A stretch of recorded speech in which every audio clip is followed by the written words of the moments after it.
Tuhan Yesus yang kita imani ini. Bagaimana dia menjadi manusia itu? Kita mengerti.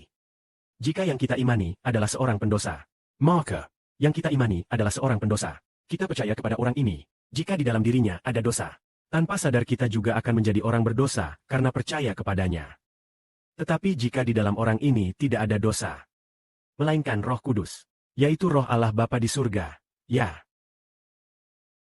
yaitu Roh Kristus, Tuhan yang memberi hidup. Ketika kita percaya, Maka kita akan menerima Roh Kudus darinya. Membuat kita menjadi kudus. Tuhan Yesus menjadi manusia. Bagaimana dia menjadi manusia itu? Ketika kita membaca Alkitab, kita mendapati ibunya, Maria, waktu itu belum menikah. Masih perawan. malaikat berkata kepada Maria. Maria akan mengandung dan melahirkan seorang anak laki-laki. Maria bertanya, Saya sendiri belum menikah. Juga belum pernah bersetubuh dengan laki-laki. Bagaimana bisa mengandung? malaikat memberi tahu. Roh Kudus akan membuat Maria mengandung. Karena itu anak laki-laki yang dikandung dan dilahirkan Maria itu akan disebut anak Allah.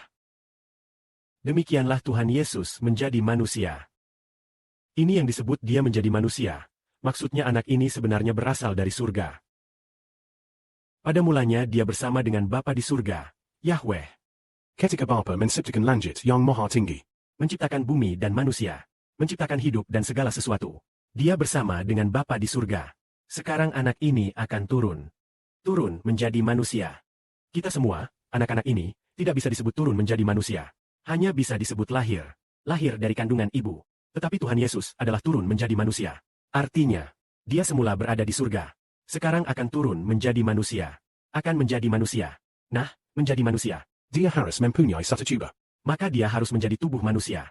Dilahirkan oleh seorang perempuan. Dilahirkan oleh Maria. Dialah pribadi yang disebut Yesus, anak Allah. Tubuhnya adalah tubuh manusia. Tetapi rohnya bukan berasal dari manusia. Rohnya memang sejak semula ada di surga. Sekarang dia mengganti tubuh. Sebelum Tuhan Kristus menjadi manusia. Sebelum turun menjadi manusia. Tubuhnya serupa siapa? Tubuhnya serupa Bapa di surga, Yahweh. Serupa penguasa tertinggi yang menciptakan alam semesta. Tubuh yang sama seperti Allah yang agung. Tetapi sekarang dia akan turun menjadi manusia. Lalu tubuhnya serupa siapa? Mungkin mirip ibunya, Maria. Mungkin wajahnya agak mirip ibunya, Maria. Maka Tuhan Kristus pun turun menjadi manusia. Lalu bagaimana kita membuktikan bahwa Tuhan Yesus benar-benar berasal dari surga? Di Alkitab ada nubuat yang berkata demikian. Jika anak ini datang dari surga, dia pasti bangkit dari antara orang mati. Sebab Mazmur pasal kedua berkata demikian. Tuhan berfirman kepada yang diurapi.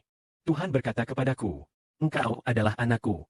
Pada hari ini aku memperanakan engkau. Pada hari ini aku memperanakan engkau. Bisa diterjemahkan sebagai, hari ini aku membangkitkan engkau. Engkau adalah anakku. Hari ini aku membangkitkan engkau. Ketika Tuhan Kristus bangkit dari antara orang mati, itu menyatakan bahwa dia benar-benar adalah anak Allah. Karena nubuat kitab suci digenapi, yang mengatakan anak Allah akan dibunuh. Dan bangkit dari antara orang mati. Tuhan Kristus benar-benar dibunuh. Dibunuh dan pada hari yang ketiga. Dia bangkit dari antara orang mati. Ternyata dia bangkit dari antara orang mati. Ini menyatakan bahwa dia adalah anak Allah. Dan selama hidupnya, memperlihatkan mujizat kuasa baru yang besar. Setelah kebangkitan, pertama-tama ditunjukkan kepada murid-murid. Lalu setelah dia bangkit, kenaikannya juga diperlihatkan kepada murid-murid. Menunjukkan bahwa dia benar-benar anak Allah. Mereka melihat dan memegang anak Allah. Sehingga semua orang yang percaya kepadanya melihat dan memegang anak Allah. Dia adalah pencipta hidup. Rohnya disebut roh yang memberi hidup. Roh Bapanya disebut roh yang kudus. Disebut Roh Kudus. Maka demikian, dia adalah pencipta hidup. Manusia akan mati. Akan berdosa, karena di dalamnya tidak ada Allah dan Roh Kristus Tuhan. Maka demikian, dia adalah anak Allah, yaitu Kristus. Apakah dia tidak mempunyai kuasa untuk memberi hidup kepada kita? Apakah dia tidak mempunyai kuasa menolong kita diselamatkan dari dunia orang mati? Apakah dia tidak mempunyai kuasa membuat kita, dalam masa hidup ini, menerima hidup Allah? Anak ini sungguh-sungguh memiliki kuasa seperti itu. Semua orang yang percaya kepadanya telah menerima hidup.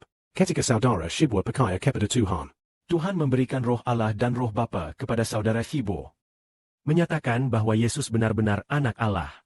Semua orang yang percaya kepadanya, dia akan memberikan benih kelahiran baru, roh ciptaan baru kepada kita. Karena roh ciptaan baru itu. Lalu roh ciptaan baru itu di dalam kita terus bertumbuh dan dibentuk. Akhirnya membuat hidup kita. Seperti Bapa dan Tuhan. Kiranya kemuliaan dikembalikan kepada Bapa dan Tuhan,